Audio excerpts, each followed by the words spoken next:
سیدنا عبد القادر جیلانی رحمۃ اللہ علیہ جو اپنے دور کے ایک بہت بڑے بزرگ گزرے ہیں، فرماتے ہیں کہ میں رات کو تنہائی کے لیے اپنے گھر سے دور جنگل میں چلا جاتا تھا اور درختوں کے نیچے بیٹھ کر میں عبادت کیا کرتا تھا۔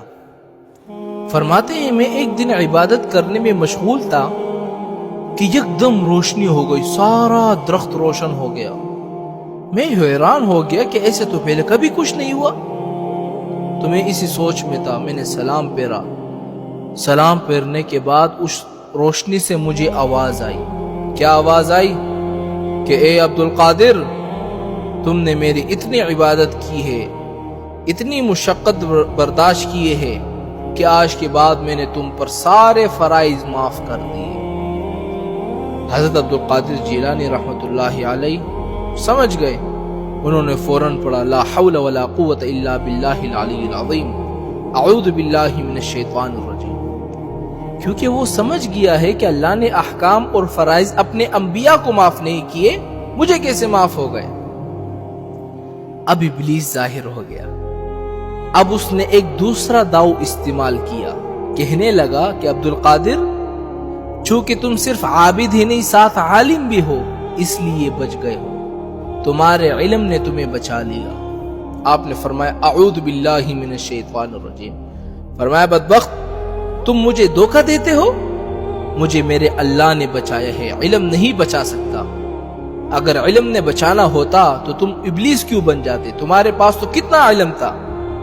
مجھے میرے علم نے نہیں، مجھے میرے اللہ نے بچایا ہے۔ ورنہ آپ دیکھیں نا، کتنے بڑے بڑے لوگ جو ہے وہ گمراہ ہو گئے، کتنے بڑے بڑے علماء، کوئی کلامیہ بن گئے، کوئی قدریہ بن گئے، کوئی خوارج بن گئے، کتنے بڑے بڑے قداور علماء، ان کے اگر آپ کتابیں پڑھ لیں گے نا تو آپ حیران ہو جائیں گے، لیکن گمراہ ہو گئے۔ تو سیدنا عبد القادر جیلانی رحمۃ اللہ علیہ نے فرمایا کہ مجھے میرے علم نے نہیں بچایا، مجھے میرے اللہ نے بچایا ہے، اور میں پہچان گیا ہوں کہ تم شیطان ہو۔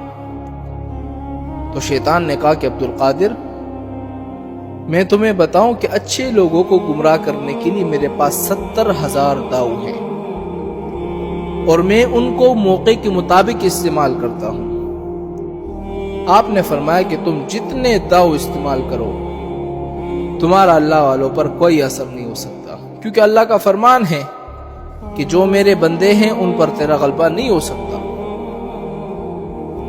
اس ملعون نے جب حضرت آدم علیہ السلام کے سجدے کا انکار کیا تھا نا، تو اس کے فوراً بعد اس نے اللہ سے کہا کہ اللہ، میں تیرے بندوں کو گمراہ کروں گا، لَأُغْوِيَنَّهُمْ أَجْمَعِينَ، سب کے سب گمراہ ہو جائیں گے، ثُمَّ لَأُغْوِيَنَّهُمْ مِنْ بَيْنِ أَيْدِيهِمْ وَمِنْ خَلْفِهِمْ، میں تیرے بندوں کو آگے سے، پیچھے سے، دائیں سے، بائیں سے، ہر حال میں گمراہ کروں گا، اور کوئی بھی صحیح راستے پر باقی نہیں رہے گا۔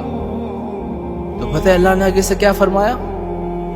آپ چاہتے ہیں کہ اللہ کتنا غفور الرحیم ہے؟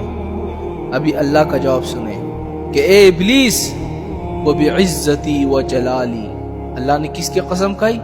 اپنی عزت و جلال کی۔ یہ کوئی چھوٹی بات نہیں ہے، اللہ نے کسی اور کی قسم نہیں کھائی۔ کیا کہا؟ وَبِعِزَّتِي وَجَلَالِي، مجھے اپنے عزت و جلال کی قسم، جب تک میرے بندہ توبہ کرتے رہیں گے میں بھی ان کو معاف کرتا رہوں گا۔ سبحان اللہ، میرے بندے 1000 دفعہ گناہ کریں گے، صرف ایک دفعہ کہہ دے کہ اللہ میری توبہ میں سارے 1000 گناہ کو معاف کر دوں گا۔ ایسا ہے میرے اللہ غفور الرحیم۔